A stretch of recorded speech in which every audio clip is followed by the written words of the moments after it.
عنك رسول الله صلى الله عليه وسلم قال اعتقها فإنها مؤمنة، فجعل دليل أيمانها علمها أن الله يعجل بالتوبة والإنابة لرب العالمين سبحانه وتعالى، وهذا من أعظم فوائد الابتلاء.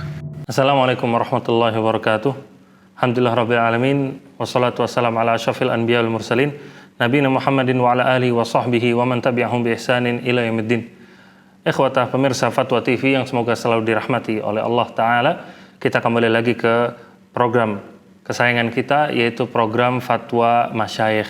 Dan alhamdulillah dalam kesempatan kali ini kita akan ditemani oleh Syekh yang sudah tidak asing lagi dengan kita semua, yaitu Syekh Ziyad Al-Abadi hafizahullah ta'ala, dan beliau sudah tersambung dengan beliau. Kaifa haluk ya Syekhna? Assalamualaikum. Hayakumullah, waalaikumsalam warahmatullahi wabarakatuh. Hayakumullah Syekh, كيف حال الأردن؟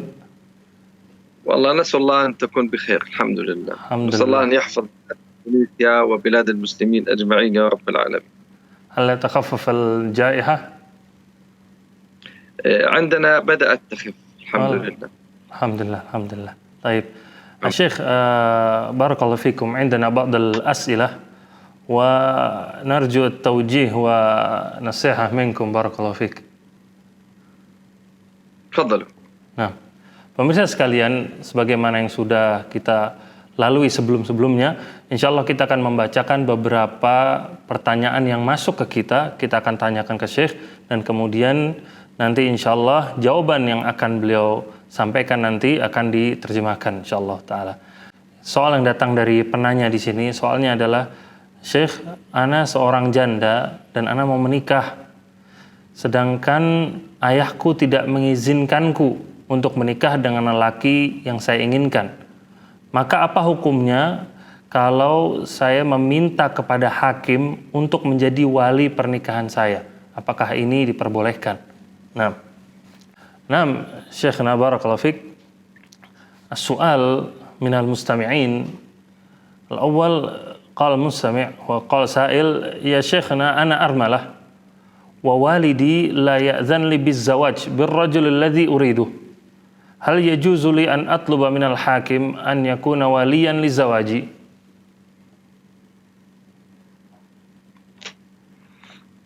Alhamdulillah rabbil alamin, wassalatu wassalamu ala sayyidil mursalin wa ala alihi wa sahbihi ajma'in wa man da'a bi da'watihi واستنى بسنته واقتفى أثره إلى يوم الدين، وبعد.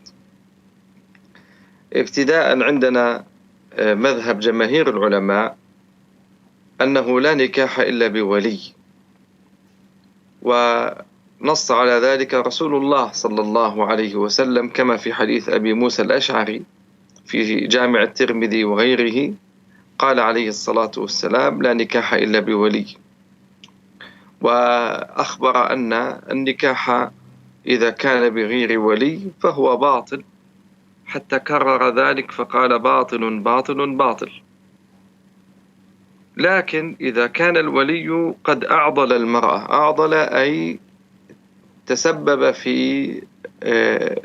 تأخير زواجها عمدا دون سبب، وظلم ابنته أو أخته إذا كان هو الولي، فحين ذاك ترفع أمرها إلى القاضي ويكون هو الولي.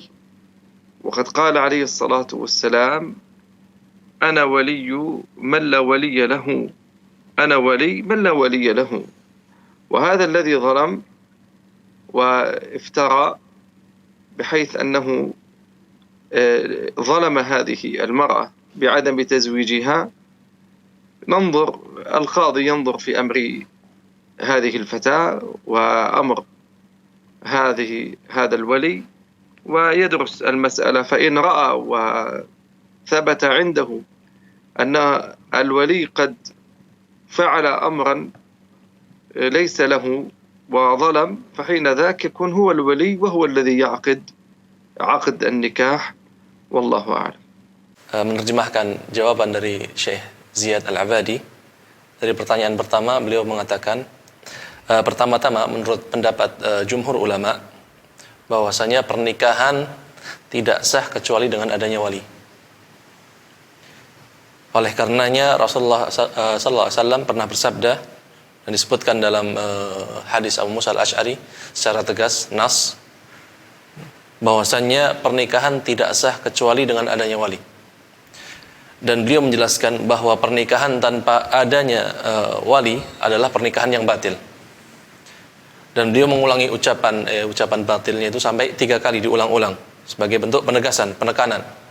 Akan tetapi bila ternyata terbukti walinya menghambat pernikahan dan dia menjadi sebab mundur atau terlambatnya pernikahan wanita tersebut secara sengaja dan tanpa sebab yang dibenarkan oleh syariat, berarti dia menzalimi baik itu putrinya ataupun saudarinya. Maka dalam kondisi demikian sang wanita dia bisa mengajukan permasalahannya kepada hakim dan hakim bisa menjadi walinya. Sebagaimana sabda Rasulullah, aku akan menjadi wali bagi orang yang tidak memiliki wali. Karena di sini walinya tersebut menzalimi wanitanya dan dia tidak mau menikahkan si wanita tersebut. Maka biasanya sang hakim mempelajari aduan wanita tersebut dan mempelajari perbuatan walinya apakah memang demikian adanya. Jika memang terbukti sang wali berbuat zalim dan tidak menunaikan haknya, menghalang-halangi si wanita untuk menikah, maka hakimlah yang akan bertugas menjadi wali bagi wanita tersebut dan dia akan menikahkan wanita tersebut dengan pasangannya. Wallahu ta'ala a'lam. Kemudian pertanyaan yang selanjutnya masih berkaitan tentang pernikahan di sini. Masih berkaitan tentang masalah pernikahan. Di sini pertanyaannya, ayah saya telah melakukan zina kepada perempuan selain ibu saya. Apakah boleh bagi ibu saya untuk meminta khulu kepada hakim? Karena Allah Ta'ala berfirman, Az-zani la yankihu illa zaniyah. Bahwasanya seorang yang berzina, seorang laki-laki yang berzina, maka dia tidak boleh menikahi seorang wanita yang berzina. Nah, atau dia harus menikahi wanita yang berzina juga. Nah, kita tanyakan kepada Syekh. Nah, Syekh, barakallahu fikum. Soal as-sa'il yaqul, ya Syekhna, anna abi qad zana. Hal ala ummi an tatlubal khulu' minal hakim? Lianna Allah Ta'ala yaqul az-zani la yankihu illa zaniyatan aw musyrikah. Barakallahu fiik. نسأل الله العافية والسلامة ابتداء. ولا شك أن هذا بلاء كبير أن يقع الإنسان في جريمة الزنا. والله عز وجل حينما وصف المؤمنين المتقين قال ولا يزنون ومن يفعل ذلك يلقى أثاما يضاعف له العذاب يوم القيامة ويخلد فيه مهانا. فإلا من تاب وآمن وعمل عملا صالحا. فهذا الإنسان الزاني لا يجوز للمرأة أن تبقى معه إلا إذا تاب وأعلن توبته وتعهد بأن لا يرجع مرة أخرى إلى هذا البلاء. فحين ذاك إذا أعطى المواثيق ووعد بأن لا يفعل هذه الجريمة مرة أخرى فتبقى زوجته معه. أما إن كان بقي على هذا الأمر والزنا ولم يتب فحين ذاك للزوجة أن تطلب من القاضي أن يطلقها وأن يفرق بينها. هو القاضي لا يطلق لكن يفرق بين الزوجين أو يجبر هذا الزوج على أن يطلق. فهو إما أن يستخدم التفريق وإما أن يستخدم الخلع، سواء هذا أو هذا، والله أعلم. ونسأل الله عز وجل أن يعفو عنا ويحمينا. Nah, jazakumullah khair, Syekh. Menginjak pertanyaan kedua, Syekh Ziyad Al-Ibadi mengatakan atau menjawab. Pertama-tama beliau memohon kepada Allah Subhanahu wa taala agar diberikan keselamatan kepada kita semua dan tidak dilakukan lagi. Beliau mengatakan bahwasannya perbuatan zina adalah bencana yang luar biasa besar dan perbuatan yang keji.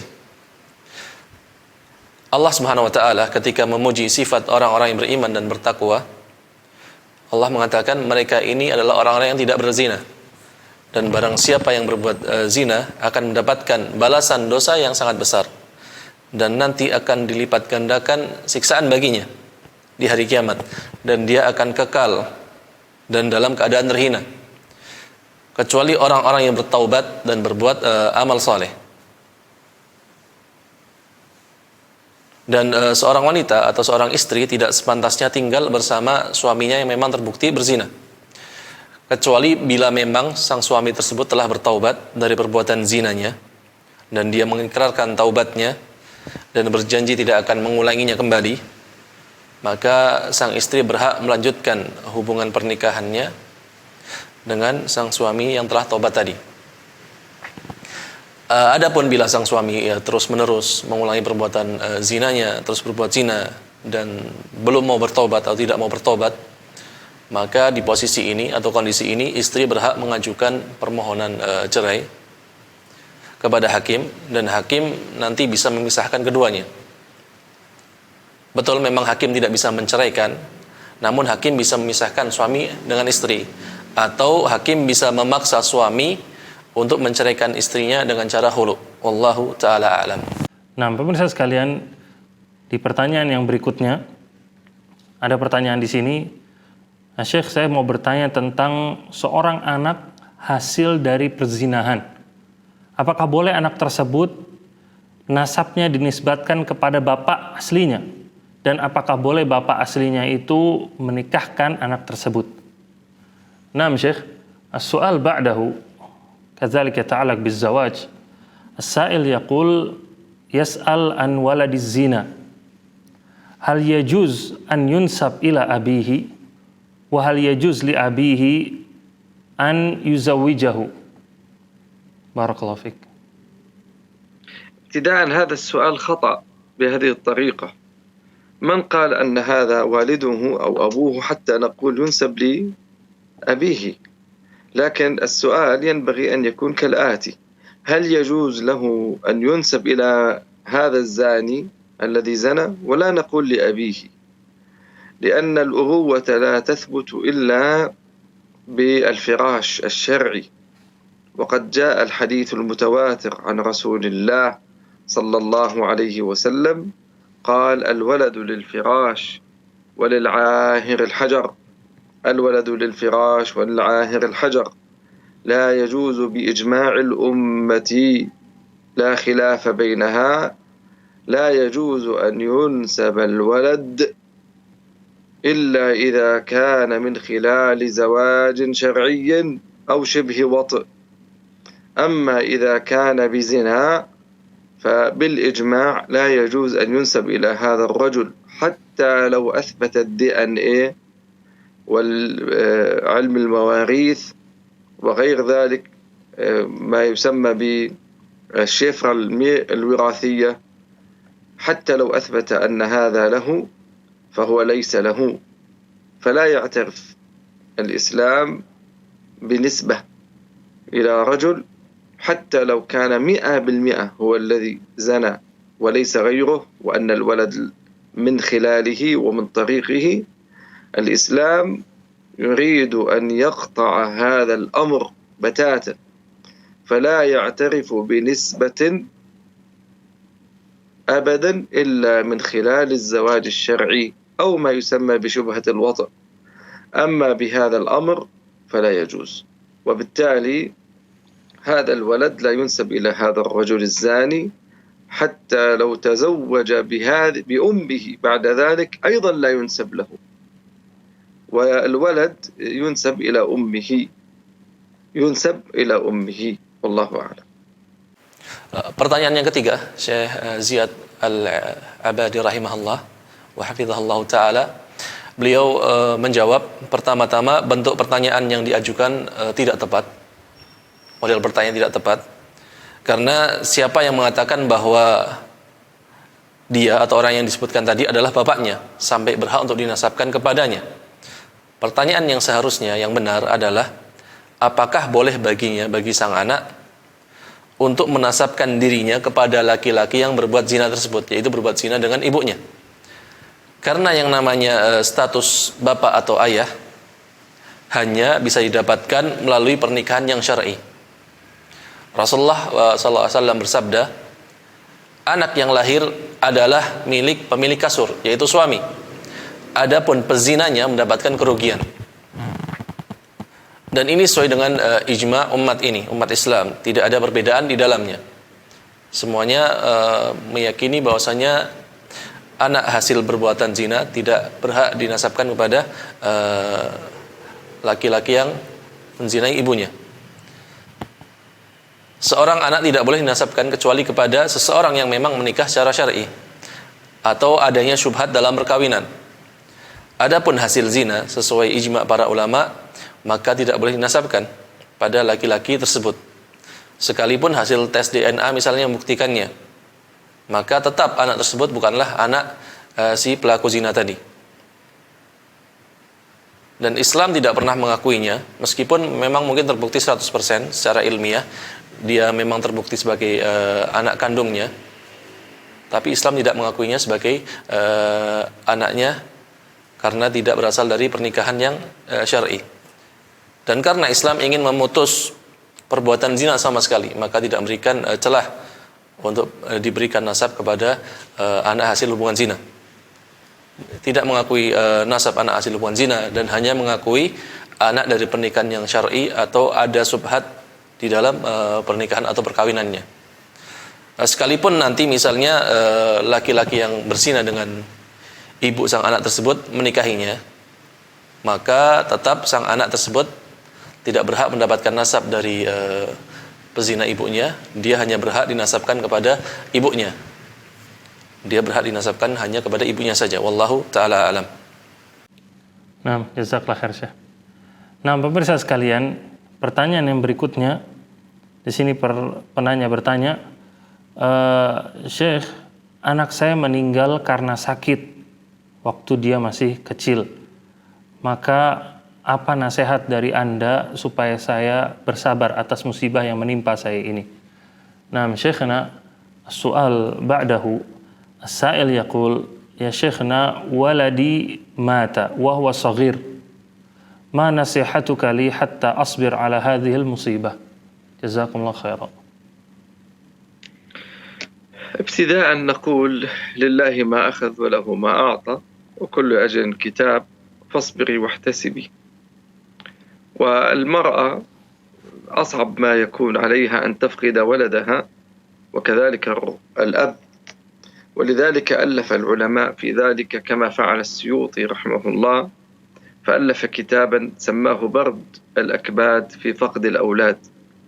فقد الولد أمر صعب وليس بالأمر الهين، لكن على قدر إيماني وأحتسب ذلك عند الله.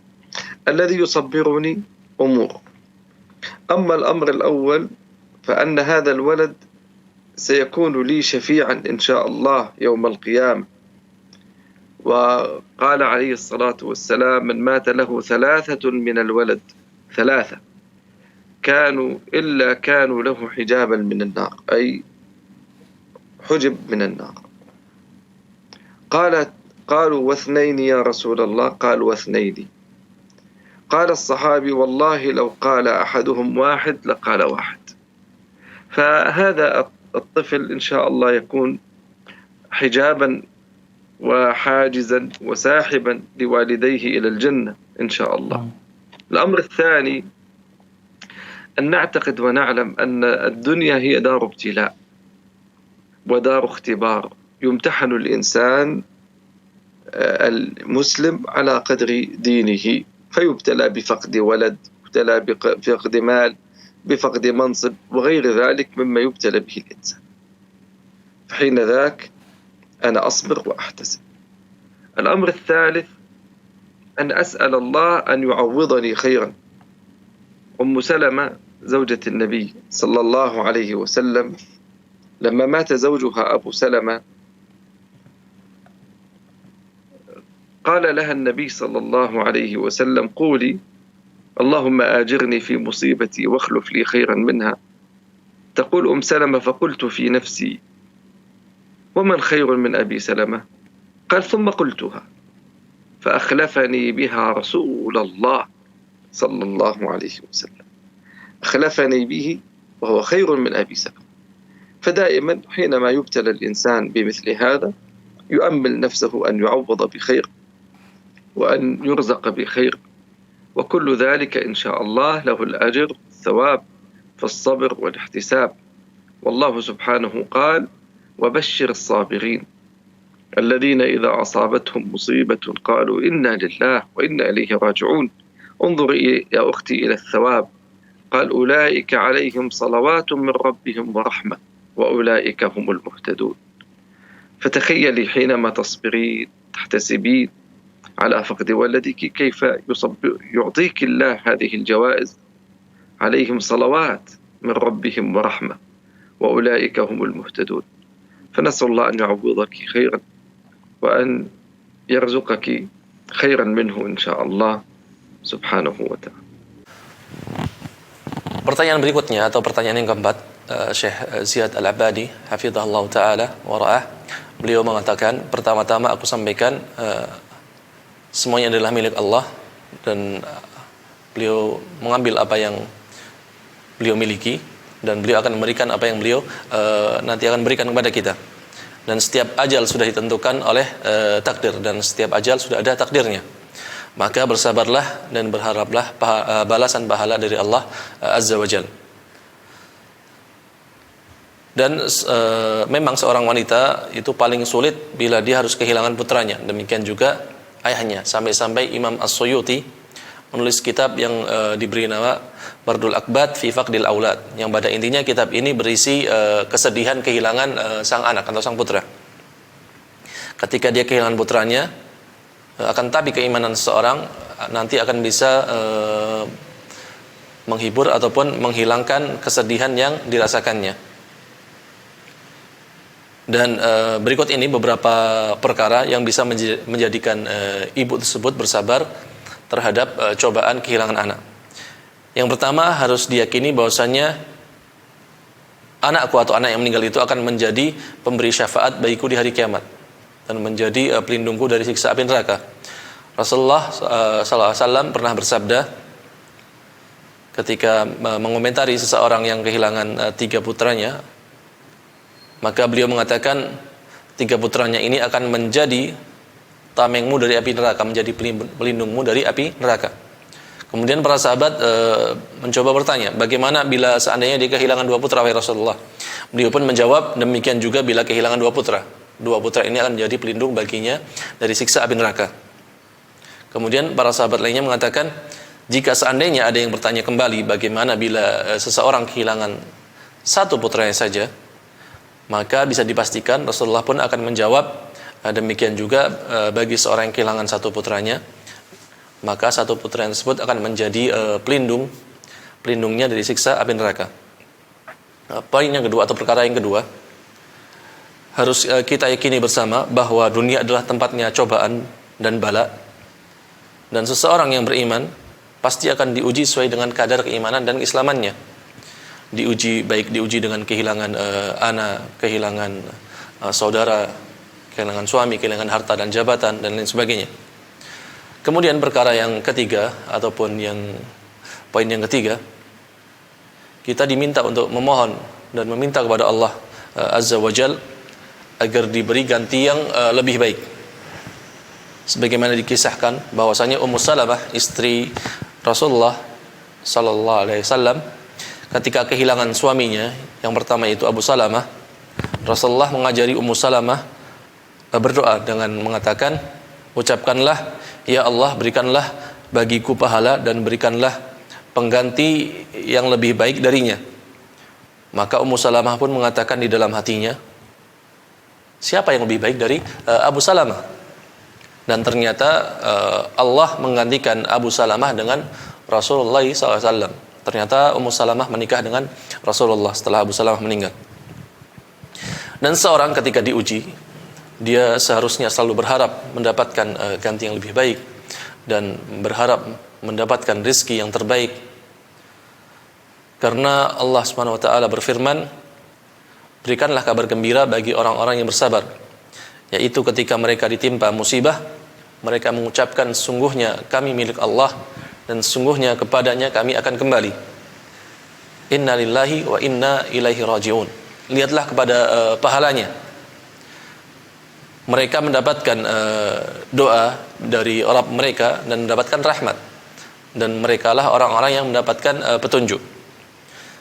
Coba kita bayangkan, atau ibu tersebut membayangkan, ketika ibu tersebut kehilangan putranya, kemudian dia bersabar dan mengharapkan pahala dari Allah karena cobaan atau ujian kehilangan putranya.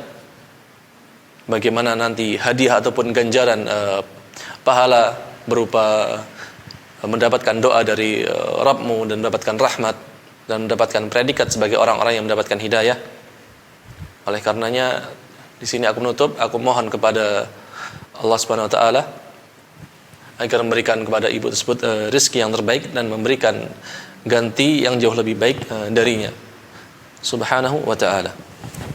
Nah, pemirsa Fatwa TV sekalian, kita lanjut ke pertanyaan yang berikutnya.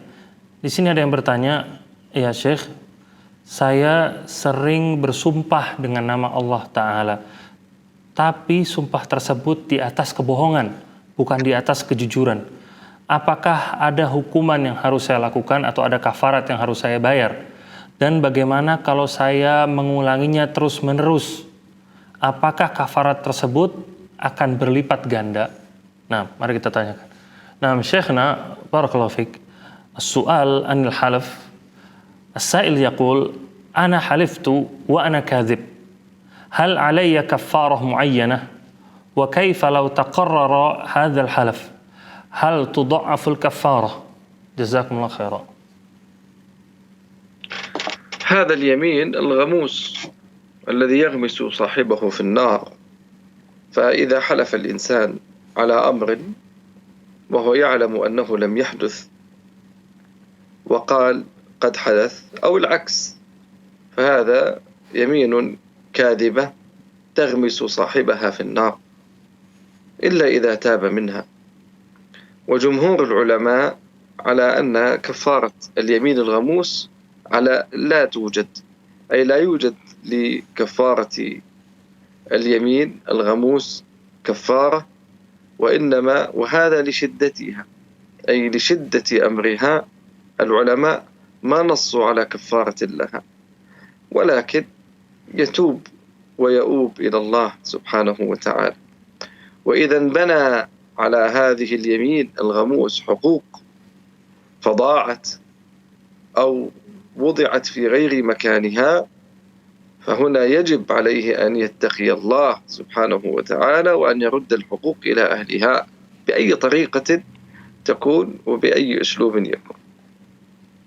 هذا الذي يعني حقيقة نعتقده في هذه المسألة، والمسألة فيها خلاف بين العلماء، منهم من قال هناك كفارة، منهم من قال ليس هناك كفارة، والصحيح أنه لا كفارة فيها والله أعلم. Syekh Ziyad Al-Abadi rahimahullah mengatakan model semacam ini, model yamin semacam ini ataupun sumpah semacam ini adalah yamin al-ghamus, yaitu sumpah palsu yang bisa mengakibatkan pelakunya dibenamkan, dijerumuskan ke dalam api neraka. Jika seorang bersumpah dengan suatu perkara sementara dia tahu kalau perkara tersebut belum terjadi atau terjadi tapi berkebalikan dengan fakta yang sebenarnya, ini dinamakan dengan sumpah palsu yang membenamkan atau menjerumuskan pelakunya ke dalam neraka. Jumhur ulama mengatakan bahwasanya yamin al-ghamus ataupun sumpah palsu tidak ada kafarahnya, tidak ada penghapusnya. Karena saking buruknya atau sangat buruknya perbuatan tersebut, para ulama mengatakan tidak ada kafarah baginya, tidak ada penghapusan dosa baginya. Akan tetapi dia masih bisa bertaubat dan kembali kepada Allah Subhanahu wa taala. Jika yamin atau sumpah palsu tersebut berkaitan dengan hak orang lain, maka dia harus bertakwa kepada Allah dan mengembalikan hak tersebut kepada pemiliknya, bagaimanapun caranya. Ini apa yang kami yakini dalam permasalahan tersebut, dan masalah ini seperti yang saya sebutkan di awal, ada perbedaan pendapat di antara para ulama. Ada yang bilang wajib baginya kafarah dan ada yang bilang tidak ada kafarah baginya. Wallahu taala alam. Nah, pemirsa sekalian, di pertanyaan yang berikutnya ada pemirsa yang bertanya di sini, "Wahai Syekh, suamiku tidak memberikan kepadaku nafkah dan juga tidak kepada anak-anakku, dan terkadang nafkahnya itu tidak mencukupi. Maka bagaimana nasihatmu terhadap suamiku tersebut?" Nah, Syekhna barakallahu fikum, as-su'al huna, ya Syekhna, zawji la yunfiq alayya wala ala abna'i bin nafaqah al-kafiyah. Fama nasihatuka lahu? نصيحتي لهذا الأخ ابتداء نقول له: أنت نفقتك على زوجك وعلى عيالك أطيب النفقة، وهي صدقة، وخير صدقة تتصدق فيها تتصدق على أهلك وعلى أولادك بهذا الخير. والبخل من أسوأ الطباع ومن أسوأ ومن أردأ الأخلاق، ولا ينبغي للمؤمن أن يجبل على هذا البخل الذي خاصة يبخل فيه على نفسه. قال الله عز وجل: ومن يبخل فإنما يبخل عن نفسه، والله هو الغني سبحانه وتعالى يعطي كيف يشاء. والزوجة تذكره بالله، ولا سيما إن كان عنده شيء من المال وعنده القدرة على النفقة، ويمسك ويبخل، وحين ذاك نقول في مثل هذه الصورة: يحق للزوجة أن تأخذ من هذا المال دون علمه على قدر ما يعيشها. وقد أذن بذلك رسول الله صلى الله عليه وسلم لهند زوجة أبي سفيان رضي الله عنهم أجمعين، حينما قالت: يا رسول الله، إن أبا سفيان رجل مسيك، رجل شحيح، يعني لا ينفق.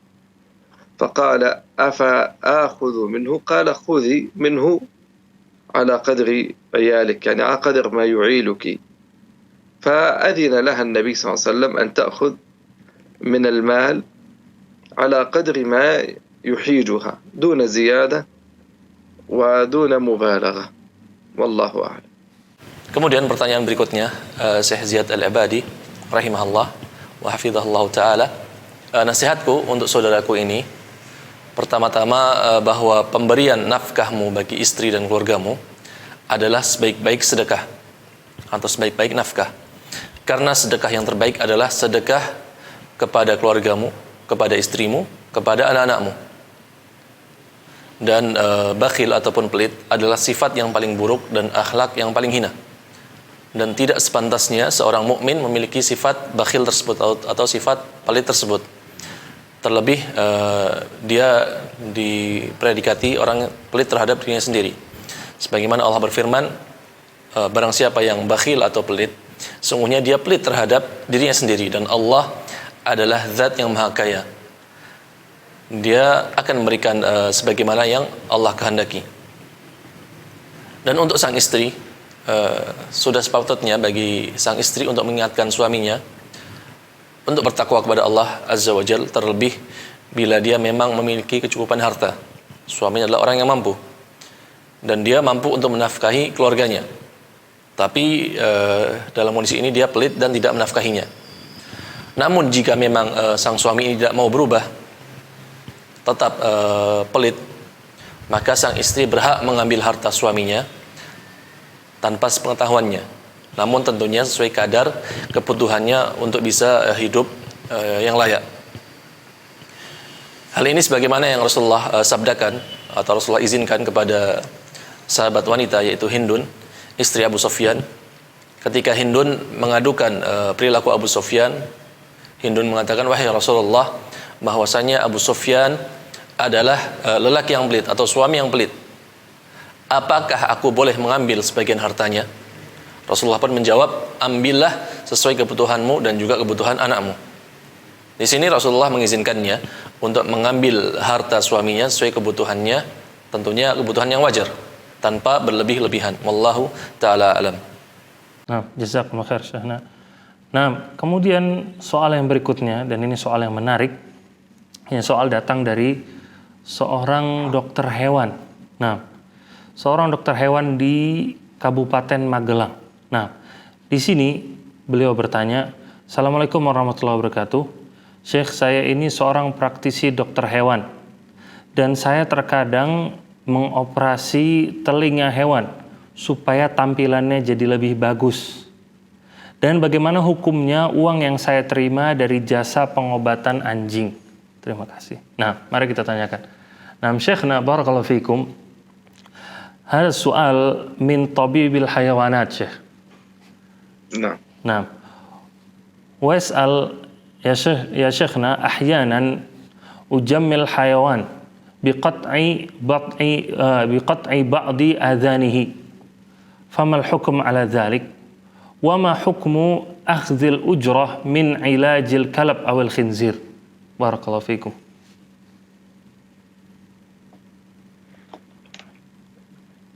قطع الأذن مثلا للشاة الأصل فيه الإباحة إذا لم يكن فيه أذى للشاة، وأما للتجميل فلا أنصح بذلك. فإذا كان قطع الأذن لهذا الباب نقول لا مانع، إذا كان من باب أن هذا هو المعتاد أو هي إشارة أو تعليم حتى يعلم أن هذه الشياء لفلان أو لفلان أو غير ذلك. فالأصل الحل إلا إذا كان فيها أذى. وأما علاج الكلب فنقول إذا كان الكلب كلب حراسة أو زراعة أو يستفاد منه فعليا وليس للزينة أو للاقتناء مجرد الاقتناء، فيجوز له أن يعالجه في هذا الباب. أما إذا كان اقتناؤه محرم فعلاجه فيه إشكال في هذا الباب، إلا إذا كان من باب إنساني أن هذا الكلب يحتاج بالفعل إلى علاج، فحكم الاقتناء شيء وعلاجه شيء آخر. وأما الخنزير فلا يجوز أصلا بتاتا أن يقترب منه لا بالعلاج ولا في غيره. والله أعلم. Pertanyaan berikutnya berkaitan dengan hukum memotong bagian telinga pada hewan. Memotong bagian telinga seperti pada kambing misalnya, hukum asalnya adalah boleh selama memang itu tidak menyakiti kambing ataupun hewan tersebut. Adapun bila tujuannya untuk mempercantik telinga hewan tersebut, maka boleh jika itu memang sudah menjadi kebiasaan yang lumrah atau ini sebagai bentuk identitas atau tanda bagi hewan peliharaan tersebut. Atau misalnya kambing ini adalah kambing si fulan karena sudah ada tanda pada telinganya. Hukum asalnya boleh, dan hukum ini menjadi haram bila memang terbukti menyakiti hewan peliharaan tersebut ataupun hewan ternak tersebut. Adapun hukum memeriksa dan mengobati anjing, bila anjing tersebut adalah anjing penjaga, anjing yang menjaga peternakan atau perkebunan, dan bukan anjing yang murni dipelihara, yang memang dirawat di dalam rumah, maka anjing yang penjaga tersebut hukumnya boleh untuk diobati. Adapun bila anjing yang memang hukum dipeliharanya adalah haram, yaitu anjing yang dipelihara dalam rumah, bukan dengan tujuan yang diizinkan oleh syariat, yaitu sebagai anjing penjaga, maka hukum pengobatannya di sini dipermasalahkan dan bisa menjadi haram. Kecuali bila memang anjing tersebut dalam kondisi darurat dan butuh perawatan, maka hukumnya berbeda. Maka hukumnya di sini adalah boleh, meskipun pada dasarnya hukum memelihara anjing tersebut, yaitu anjing yang dipelihara di rumah, adalah haram. Adapun bagi seorang dokter hewan, ketika dia diminta untuk mengobati atau merawat babi, maka hukum asalnya di sini adalah merawat babi haram, tidak boleh. Karena babi haram untuk dipelihara, demikian juga tentunya haram untuk diobati. Wallahu taala alam. Jazakumullah khair. Nah, pemirsa sekalian, di soal yang berikutnya ini masih berkaitan tentang dunia kedokteran. Di sini ada pertanyaan, wahai Syekh, saya perempuan, bolehkah saya pergi ke seorang dokter laki-laki? Nah, Syekhna, as-su'al, ya Syekh, anal mar'ah, hal yajuzu lil mar'ah an tadhhaba ila at-tabib? السؤال يعني ما هو المرض الذي تريد أن تذهب إليه؟ هل هناك وضوح في السؤال؟ لا، ما في شيء. أم أفصل؟ إذن أفصل. نحن ابتداء نقول الأفضل والأسلم والأحسن للمرأة أن تذهب إلى الطبيبة. فإذا فقدت الطبيبة في المنطقة ولا يوجد إلا طبيب، فتبحث عن الطبيب الذي يتقي الله وعنده سيرة طيبة وحسنة من باب الضرورة حين ذاك، وتبذل جهدها ألا تذهب إلا إلى طبيبة تتقي الله عز وجل. وحتى لو كانت طبيبة غير مسلمة تقدم على الطبيب المسلم، فحين ذاك الطبيبة المسلمة أولا، الطبيبة المسلمة غير المسلمة ثانيا، الطبيب المسلم الذي يتقي الله ثالثا، والطبيب غير المسلم من باب الضرورة القصوى تذهب إليه، من باب الضرورة بحيث أنه هناك حياة أو موت في هذا الباب ولا يوجد إلا هو، وننقذ في الذهاب إليه الحياة. أما أن أختار بنفسي فحين ذاك، وإذا كان الأمر يتعلق بالولادة ويتعلق بالفحص الذي يتعلق بجانب الولادة والحمل وغير ذلك، وهو ما يسمى بالفحص المهبلي، فهذا لا يجوز يعني إلا من باب الضرورة القصوى، حيث أن يكون هناك خطر على هذه المرأة ويخشى عليها فقد الحياة، فتذهب للضرورة القصوى. أما الأصل لا يجوز إلا طبيبة، والله أعلم. Syekh Ziyad Al-Abadi hafizahullah taala memberikan jawaban terkait pertanyaan sang wanita tadi, yaitu bagaimana hukum seorang wanita muslimah berobat kepada dokter laki-laki. Karena pertanyaan tersebut setelah digali oleh Syekh Ziyad tidak dirinci maksudnya, maka Syekh Ziyad pun menjawabnya dengan rinciannya. Beliau mengatakan yang lebih selamat dan lebih baik bagi seorang wanita muslimah untuk berobat kepada dokter wanita. Namun jika memang di daerahnya tersebut, di kotanya tersebut tidak ada dokter wanita, maka dia dibolehkan mencari dokter laki-laki dengan syarat dokter laki-laki ini dokter yang bertakwa kepada Allah Subhanahu wa taala dan dia memang dikenal memiliki kredibilitas yang baik. Dan ketika kondisinya seorang wanita ini mendapati ternyata ada dokter wanita dan dia non muslim, bukan seorang muslimah, dan di situ juga ada dokter laki-laki yang muslim, maka dalam kondisi ini tetap didahulukan bagi seorang wanita untuk berobat kepada dokter wanita meskipun dia non muslim. Kemudian Syekh Ziyad Al-Abadi hafizahullah memberikan urutan mana yang harus ditempuh bagi seorang wanita muslimah ketika akan berobat. Dokter mana yang pertama kali dia tuju. Ini yang harus diperhatikan bagi wanita muslimah. Yang pertama, tentunya ketika ada dokter wanita muslimah, maka ini yang jauh lebih baik. Kemudian ketika yang ada di kota tersebut atau daerahnya tersebut adalah dokter wanita non muslim, maka ini yang didahulukan. Kemudian baru berikutnya dokter laki-laki muslim yang bertakwa kepada Allah Azza wa Jal. Kemudian urutan yang paling terakhir yaitu dokter laki-laki non muslim. Namun ini pun pada kondisi darurat yang sangat, seperti misalnya kondisi seorang yang sakit dan dia antara hidup dan mati dan tidak ada dokter yang bisa mengobatinya atau merawatnya, meriksanya kecuali dokter laki-laki non muslim tersebut.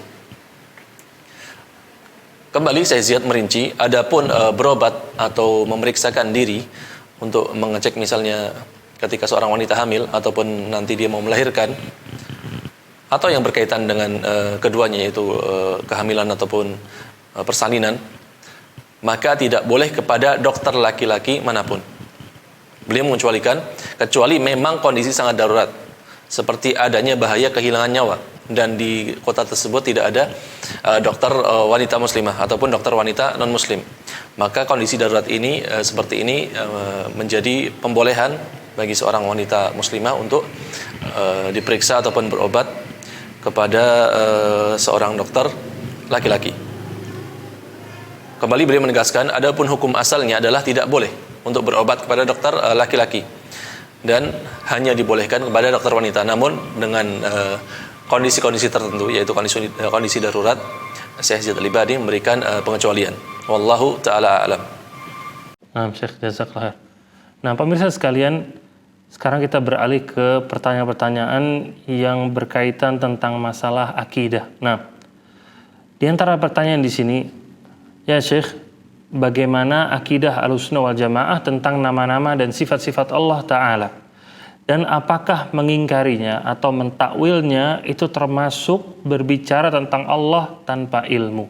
Nah, ya Syekh, barakallahu fikum. As-sa'il yaqul, kaifa i'tiqadu ahli sunnah bi asma'illahi wa sifatihi? Hal inkaruha wa ta'wiluha minal kalami 'ala Allah bi ghairi ilm? Jazakumullah khairan. الآن نحن الله عز وجل يقول ولله الأسماء الحسنى فادعوه بها وذروا الذين يلحدون في أسمائه سيجزون ما كانوا يعملون. الله سبحانه وتعالى له أسماء تليق بجلاله وله صفات تليق بجلاله. أجمعت الأمة أن الله له ذات، وهذه الذات ليست كذواتنا، والله سبحانه شيء، كما قال سبحانه ليس كمثله شيء. فكما أن له ذات تليق بجلاله ليست كذواتنا، نقول له صفات أيضا تليق بجلاله، ولا يقال كيف، فالله سبحانه أخبر عن نفسه وهو أعلم بنفسه من غيره، فأثبت لنفسه أسماء وأثبت لنفسه صفات، وكل ذلك مما نؤمن به وبهذا الإيمان الذي ينبغي أن لا يتزحزح. ولذلك عقيدة السلف أنهم يثبتون لله ما أثبته الله لنفسه من غير تكييف ولا تعطيل ولا تشبيه ولا تمثيل، وكل ما خطر ببالك فالله خلاف ذلك، وينفون عنه ما نفاه الله عن نفسه من غير تكييف ولا تعطيل ولا تشبيه ولا تمثيل. ينفون عنه سبحانه وتعالى ما نفاه عن نفسه ويقفون عند ذلك، ثم ما سكت عنه نسكت عنه. هكذا ملخص عقيدة أبي بكر وعمر وعثمان وعقيدة ما قبل الخلاف. فهي عقيدة ما قبل الخلاف، هذه العقيدة التي نؤمن بها، أن نثبت لله سبحانه ما أثبته لنفسه وننفي ما نفاه عن نفسه، وما سكت عنه نسكت، ولا ندخل كلمة كيف في هذا الباب، لأنك إن أثبتت ذلك فينبغي أن تسأل كيف ذات الله، فنقول ذات الله لا نعرف كيفيتها، وكذلك صفات الله لا نعرف كيفيتها.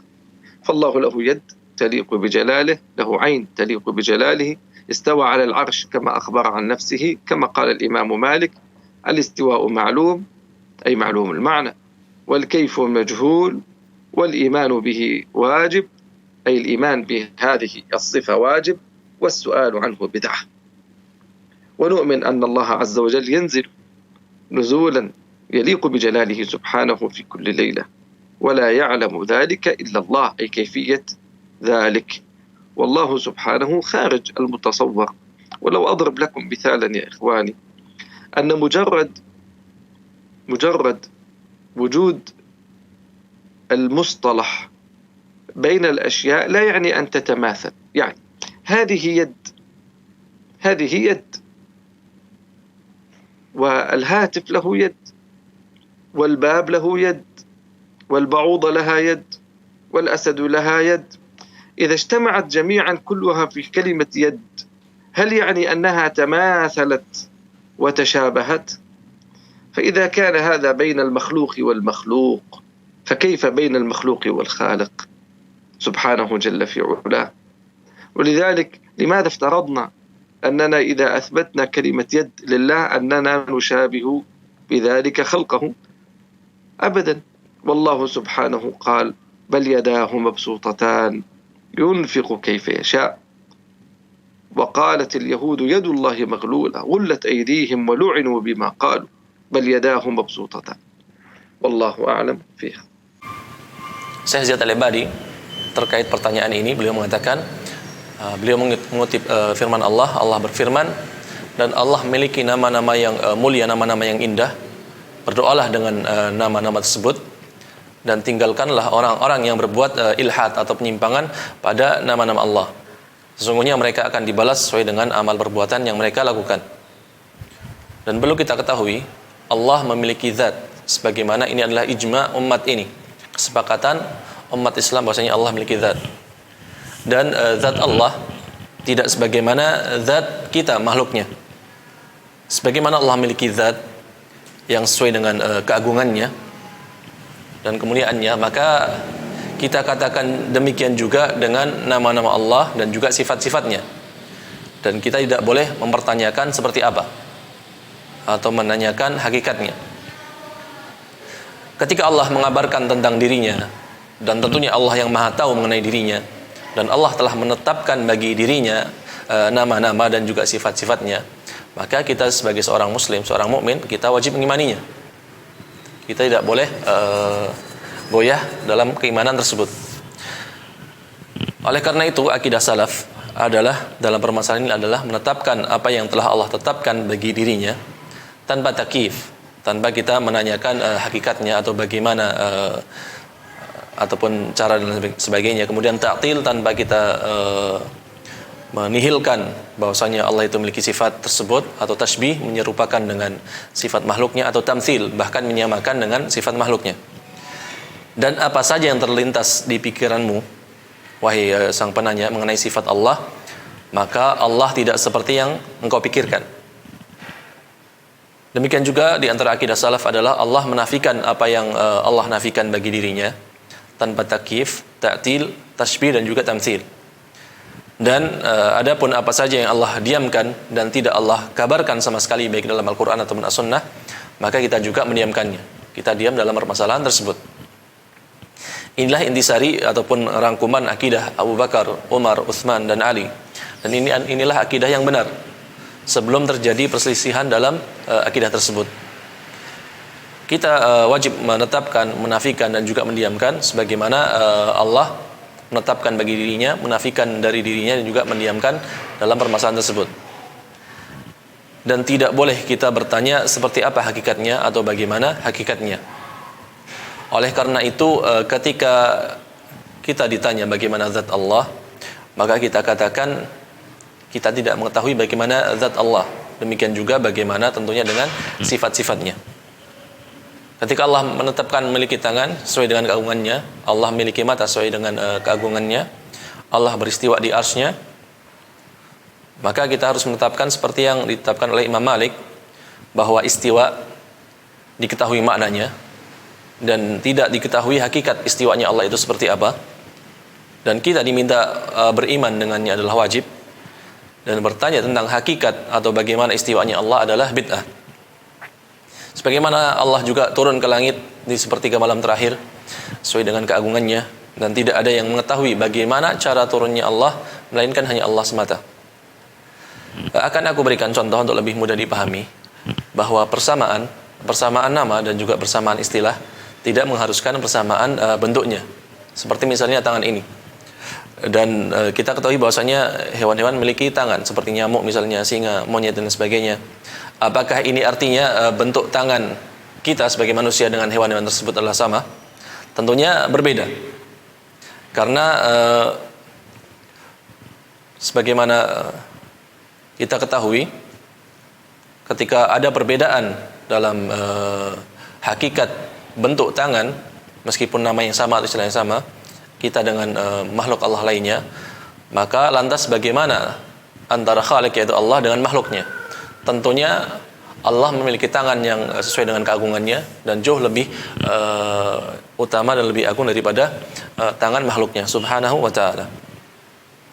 Oleh karenanya ucapan kita bahwa Allah memiliki tangan ini tidak serta-merta mengharuskan orang yang mengucapkannya menyamakan Allah dengan makhluknya. Karena Allah telah berfirman, bahkan kedua tangan Allah selalu terbuka, membentang, selalu memberikan rizki, anugerah, karunia bagi yang Allah kehendaki. Sementara orang-orang Yahudi, mereka mengatakan tangan Allah itu terbelenggu. Allah pun akhirnya mengecam orang Yahudi dan mengatakan justru tangan mereka lah yang terbelenggu dan mereka dilaknat oleh Allah Subhanahu wa taala. Wallahu taala a'lam. Jazakumullah khair. Nah, pemirsa sekalian, pertanyaan yang berikutnya, penanya di sini bertanya, ya Syekh, bapaknya Ibrahim, yaitu bernama Azar, dia tidak beriman. Justru malah dia adalah seorang pembuat patung. Maka apa kebaikannya sampai dia itu diberikan rizki seorang Ibrahim Khalilur Rahman? Nah, mari kita tanyakan kepada Syekh. Nah, Syekhna barakallahu fikum. As-sa'il huna yaqul, ya Syekhna, Abu Ibrahim Azar huwa la yu'min wa kana yasna'u al-asnam. Fama fa'ala hatta yurzaqa bi Ibrahim Khalilur Rahman. Barakallahu fikum.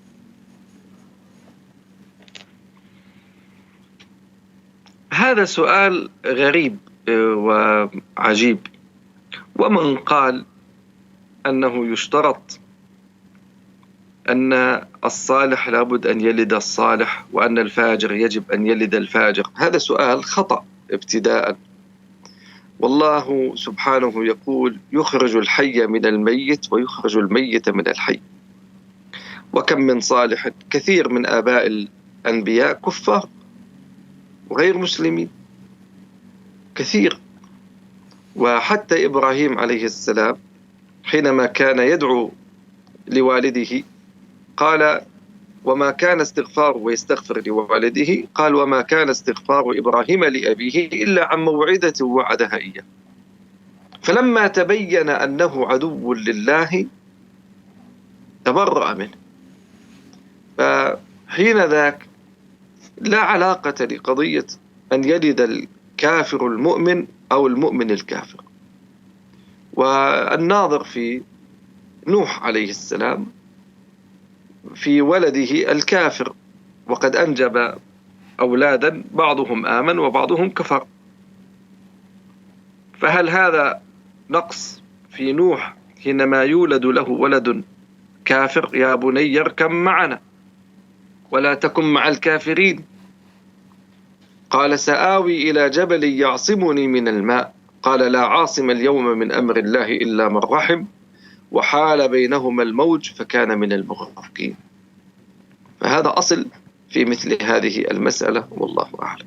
Saya Ziyad menanggapi pertanyaan tersebut. Beliau mengatakan ini adalah pertanyaan yang cukup aneh. Siapa yang bilang bahwa seseorang yang tidak beriman tidak akan dikaruniai anak yang beriman? Siapa yang bilang seorang kafir itu tidak mungkin punya anak seorang mukmin? Sebagaimana Allah berfirman, Allah mengeluarkan yang hidup dari yang mati dan mengeluarkan yang mati dari yang hidup. Kemudian berapa banyak nabi-nabi yang kita kenal ataupun orang soleh, sementara mereka ternyata memiliki orang tua yang kafir, tidak mentauhidkan Allah Subhanahu wa taala. Bahkan yang disebutkan di pertanyaan tersebut yaitu Ibrahim, ketika Ibrahim mendoakan bapaknya Azar dan dia memintakan ampun bagi bapaknya, dan ternyata permohonan ampun Ibrahim ini untuk bapaknya melainkan hanyalah janji yang pernah diucapkannya, dan ketika telah jelas baginya dan nyata baginya kalau bapaknya yaitu Azar musuh Allah, maka Nabi Ibrahim pun berlepas diri darinya. Tidak ada hubungan bahwa seorang kafir bisa memiliki anak yang beriman atau sebaliknya, yaitu seorang yang beriman akan memiliki anak yang kafir. Ini bukanlah suatu keniscayaan. Sebagai pencontoh pembanding lainnya yaitu Nabi Nuh alaihissalam. Nabi Nuh dia adalah seorang nabi, tentunya orang yang soleh, akan tapi dia juga memiliki anak yang kafir. Sebagaimana disebutkan Al-Quran, Allah berfirman menghikayatkan ucapan Nabi Nuh, wahai anakku, naiklah kapal bersamaku. Maka sang anak Nabi Nuh pun mengatakan, Dia pun menjawab, aku akan mendaki gunung, aku akan berlindung ke puncak gunung, yang nantinya gunung tersebut akan menjadi pelindungku, yang akan melindungiku dari banjir. Nuh pun membalas ataupun menjawab pernyataan anaknya. Nabi Nuh mengatakan, tidak ada perlindungan pada hari ini dari ketetapan Allah, yaitu dari banjir, kecuali dengan menaiki kapal Nabi Nuh. Dan pada akhirnya gelombang tinggi banjir tersebut memisahkan antara Nabi Nuh dengan putranya. Dan Allah takdirkan putra Nabi Nuh ini termasuk pada orang-orang yang Allah tenggelamkan, Allah binasakan. Wallahu ta'ala alam. Jazakumullah khair. Nah, kemudian pertanyaan yang berikutnya ini juga pertanyaan yang menarik. Di sini penanya bertanya, ya Syekhuna, Allah Ta'ala menciptakan langit dan bumi selama 6 hari.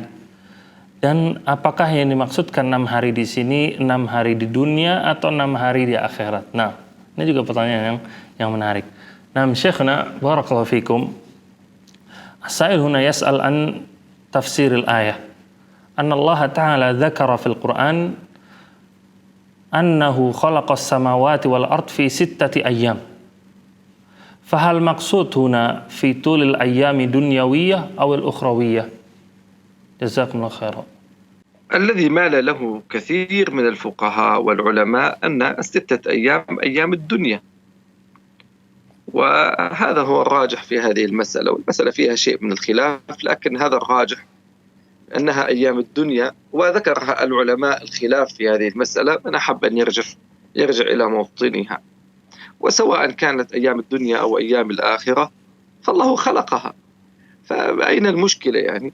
لكن الأقرب في التفسير أنها في 6 أيام، والدليل على ذلك أنه خلقها في يوم الجمعة، وكما في حديث التربة في صحيح مسلم، خلق الله كذا يوم الجمعة وخلق يوم السبت وخلق يوم الأحد وهلم جرة. فالمقصود من هذا الراجح والجماهير جمهور العلماء على أنها أيام الدنيا، وهذا يعني ورد في نصوص في السنة تثبت أنها من أيام الجمعة. وأخبر النبي صلى الله عليه وسلم في نصوص كثيرة أن وعديدة أن الله عز وجل خلق السماوات وخلق الجنة وغير ذلك خلقها في يوم الجمعة، ولذلك الله عز وجل فضلنا أي أمة الإسلام بيوم الجمعة لأجل هذا، والله أعلم.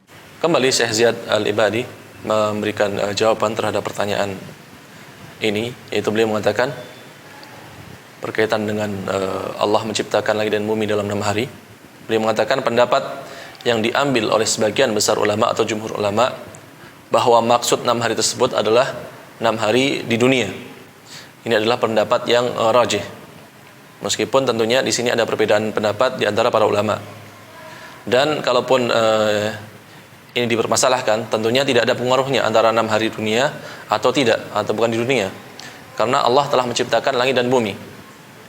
Akan tapi yang lebih tepat dari pendapat para ulama adalah 6 hari dunia, seperti disebutkan dalam kitab-kitab tafsir. Dalil bahwa itu adalah hari-hari di dunia adalah ketika Allah menciptakan langit dan bumi, Allah pertama kali menciptakannya di hari Jumat, seperti disebutkan dalam hadis Turbah. Dan inilah pendapat yang rajih menurut jumhur ulama adalah 6 hari ketika di dunia. Dan banyak nas hadis baik di kitab-kitab sunnah bahwa Allah menciptakan langit bumi pertama kali ketika di hari Jumat. Oleh karenanya Allah mengistimewakan kita, memberikan keistimewaan kepada umat Islam dengan memberikan umat Islam hari Jumat sebagai hari raya mereka. Wallahu ta'ala alam. Jazakumullah khair. Nah, pemirsa sekalian, pertanyaan yang terakhir akan kita ajukan ke Syekh di sini adalah dari seorang penanya di Jawa Timur, di kota Surabaya. Beliau bertanya, ya Syekh, apakah boleh untuk menyebarkan kezoliman pemerintah lewat media sosial dengan maksud agar kezoliman tersebut bisa hilang? Nah, mari kita tanyakan kepada Syekh. Nah, Syekh, barakallahu fikum. As-sa'il huna yaqul yas'al ya Syekhna hal yajuz nashr zulmi walil amr 'abr wasailil i'lam biniyati izalatil zulm. Jazakumullah khairan.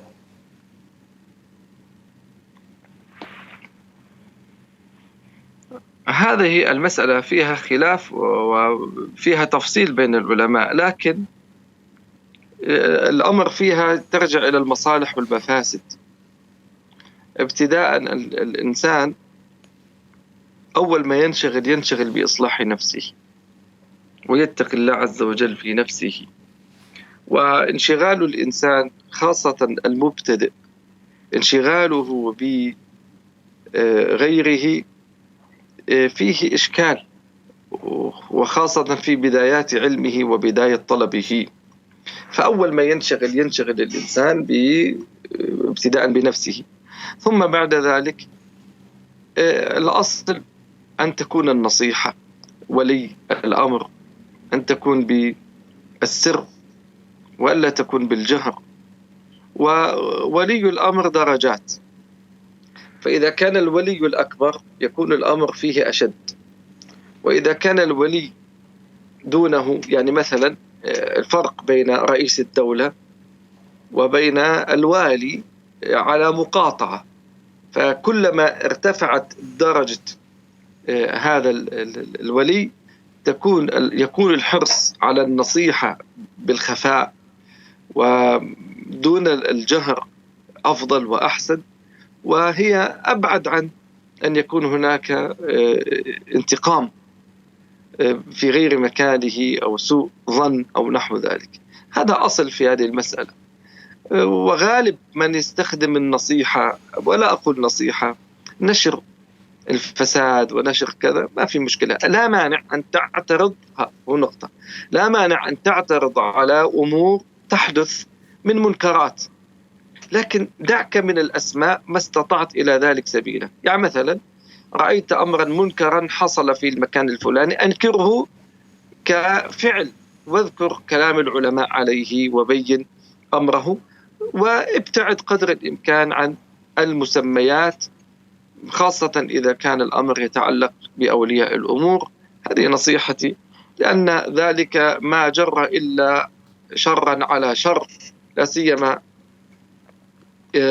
أنه قد يوغر الصدور والقلوب ويزيد الأمور سوءا حينما يرى من يؤلب هذا الحاكم على هؤلاء الشباب أو هؤلاء الناس، فيزدادون بؤسا ويزدادون بعدا، وأولئك يزدادون ظلما.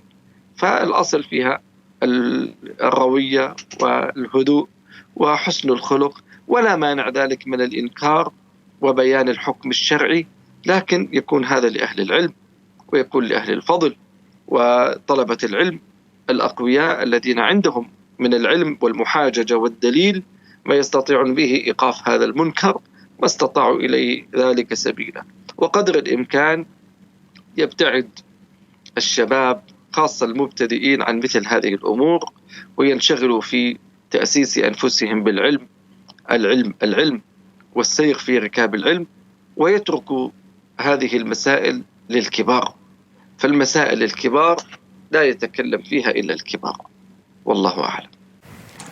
Syekh Ziyad Al-Abadi rahimahullah, beliau menjelaskan ataupun menjawab pertanyaan terakhir, yaitu permasalahan memberikan nasihat kepada para penguasa melalui media sosial, bagaimana hukumnya. Beliau mengatakan ini termasuk permasalahan yang para ulama berbeda pendapat padanya. Ada rincian permasalahan yang disebutkan oleh para ulama, akan tapi perkara ini kembali kepada maslahat dan mafsadat yang ditimbulkan nantinya. Karena kewajiban pertama seorang manusia, seorang muslim adalah menyibukkan dirinya sendiri, menyibukkan dirinya untuk memperbaiki dirinya terlebih dahulu. Dan dia harus berusaha terus bertakwa kepada Allah Azza wa Jalla. Dan seseorang ketika dia menyibukkan dirinya dengan urusan orang lain, terutama biasanya dilakukan oleh orang yang baru belajar agama, itu sibuk dengan penguasa, urusan orang lain, itu akan menjadi masalah baginya, terlebih di awal dia menuntut ilmu. Pertama-tama kembali seorang diwajibkan menyibukkan dirinya dengan perbaikan dirinya sendiri. Kemudian berkaitan dengan penguasa, yang seharusnya dilakukan adalah dengan memberikan nasihat secara sembunyi-sembunyi, tidak secara terang-terangan. Dan penguasa sendiri ada beberapa tingkatan. Dan tentunya penguasa terbesar adalah pemimpin negara atau presiden, raja dan sebagainya. Dan ketika kita berurusan dengan penguasa negara, maka urusannya bisa menjadi sangat berbahaya.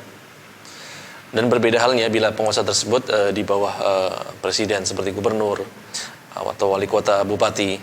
Karena semakin tinggi kedudukan seseorang, maka nasihatnya harus benar-benar diupayakan secara sembunyi-sembunyi, bukan secara terang-terangan. Dan ini yang jauh lebih utama dan lebih jauh dari permusuhan, balas dendam, kemurkaan ataupun buruk sangka dari orang lain. Dan mayoritas yang memberikan nasihat seperti itu, dan aku kira yaitu nasihat secara langsung di media sosial, dan saya mengatakan dan aku kira itu bukanlah nasihat yang sebenarnya, jauh dari ketulusan, dan itu lebih tepat disebut sebagai menyebarkan keburukan, kerusakan. Namun tidak mengapa bila engkau mengkritisi perkara-perkara yang mungkar, akan tapi tanpa menyebutkan secara jelas nama penguasa tersebut, yaitu atau tanpa menyinggung orang yang dimaksud.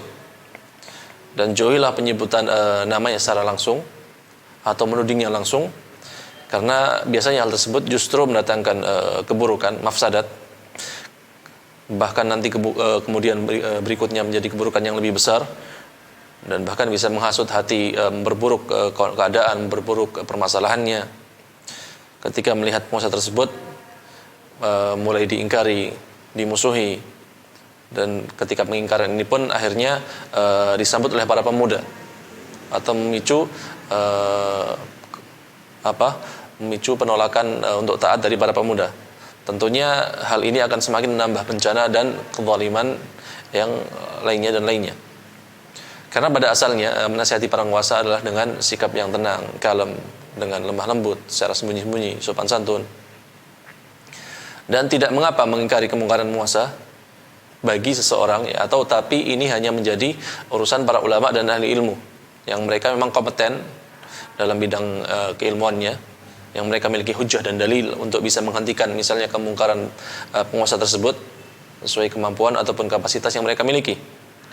Adapun para pemula, orang yang baru belajar agama, yang baru menuntut ilmu agama, maka tugas mereka adalah membekali diri mereka dengan ilmu dan mengokohkan pondasi ilmunya. Dan mereka pun harus meniti jalan para ulama dalam menuntut ilmu secara bertahap dan bertahap. Dan tinggalkan urusan ini, yaitu menasihati para penguasa. Kembalikanlah urusan ini kepada para ulama senior, pada ulama-ulama yang lebih mumpuni. Karena saya mengakhiri jawabannya, beliau mengatakan, karena setiap permasalahan yang besar hanya layak dihadapi oleh orang-orang yang besar, yaitu para ulama tentunya di sini. Wallahu ta'ala alam. Jazakumullah khair Syekh. Ya Syekhna, as-su'al al-akhir ya Syekhna. Ma hukmu tarahhum ala ahli al-bid'ah inda wafatihi wa huwa kana yuhyi bid'atahu wa yanshuruha. Jazakallah khair. عقيدة أهل السنة يرون الترحم على كل من مات على الإسلام، فهذا حق المسلم على المسلم، ولو كان عاصيا فاجرا، ولو كان مبتدعا. الترحم شيء، لكن نشر الترحم على وسائل التواصل هذا الذي نتوقف فيه. أما أن تترحم بنفسك وتقول رحمه الله فهذا حق المسلم على المسلم، وهو مسلم ما دام في دائرة الإسلام، ما لم يأتي بدعة المكفرة فلك أن تترحم عليه. وعلى هذا جماهير العلماء، وذكر ذلك الشيخ ابن باز، وذكر هذا الشيخ ابن عثيمين، وغير ذلك من أئمة المسلمين المعاصرين، وسبقهم شيخ الإسلام تيمية، وقد تكلم كثيرا في مجموع الفتاوى وهو يترحم على كبار أهل البدع وهو يذكرهم ويتكلم عنهم، وهذا واقع موجود في كتبه وغير ذلك من أهل العلم. فالترحم في حد ذاته ما دام مسلما فحق المسلم على المسلم. أما أن أنشر الترحم عليه وأبدأ أبث ذلك في الناس حتى لا يكون، وأخشى أن يكون فتنة، فحين ذاك الأفضل والأحسن أن أبتعد عن مثل هذا حتى لا يكون ترحمي كأنه تزكية مني له لمن لا يعرف حاله، خاصة إذا كنت أنا من المعروفين الذين لهم الكلمة ولهم الأتباع، فحين ذاك أحرص ألا يكون ترحمي عليه في العلن، أي في وسائل التواصل وغير ذلك. أما الترحم في حد ذاته فلا مانع، بل هو مطلوب للمسلم على المسلم، وحق المسلم على المسلم في مثل هذا الباب، والله أعلم.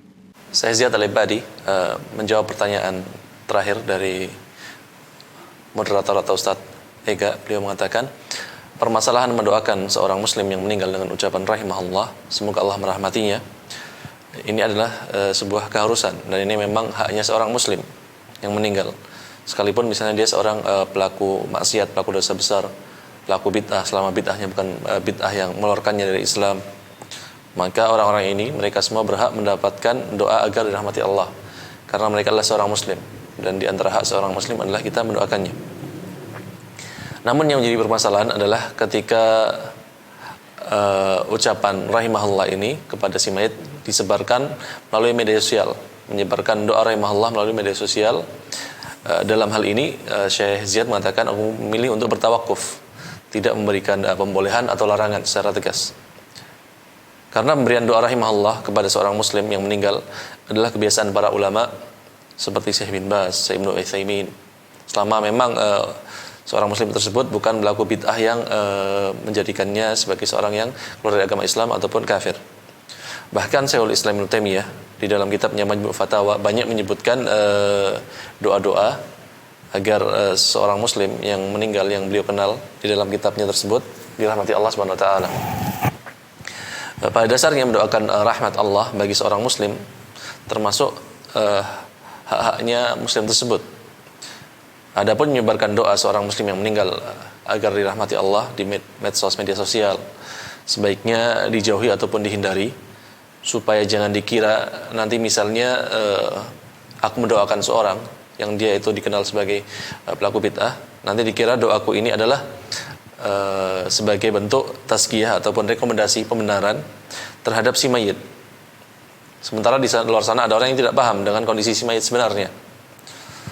Terlebih misalnya Syekh Ziyad mengatakan seperti diriku ini yang sudah dikenal luas oleh kaum muslimin dan ucapanku didengar, maka hal seperti ini harusnya dihindari dan memberikan doa rahimahullah. Kembali lagi Syekh Ziyad menegaskan bagi seorang muslim pada dasarnya tidak mengapa, bahkan dituntut darinya karena itu adalah hak dia sebagai seorang muslim. Allahu ta'ala alam. Nah, pemirsa sekalian, di soal yang terakhir tadi adalah soal yang berkaitan tentang apa hukum untuk mengucapkan rahimahullah kepada seorang pelaku kebid'ahan, yaitu orang yang biasa menghidupkan kebid'ahan dan juga biasa untuk menyebarkannya. Nah, dengan pertanyaan terakhir tersebut yang sudah dijawab oleh Syekh, maka kita tutup pertemuan kita kali ini. Semoga semuanya bermanfaat bagi kita dan kita bisa bertemu di kesempatan-kesempatan yang lain lagi. Nah, aqulu qouli hadza wa sallallahu nabiyana Muhammad wa ala alihi wa sahbihi wa atba'ihi bi ihsan. Wassalamualaikum warahmatullahi wabarakatuh. قال أنت رسول الله صلى الله عليه وسلم قال اعتقها فإنها فجعل دليل أيمانها علمها أن الله يعجل بالتوبة والإنابة لرب العالمين سبحانه وتعالى، وهذا من أعظم فوائد ابتلاء.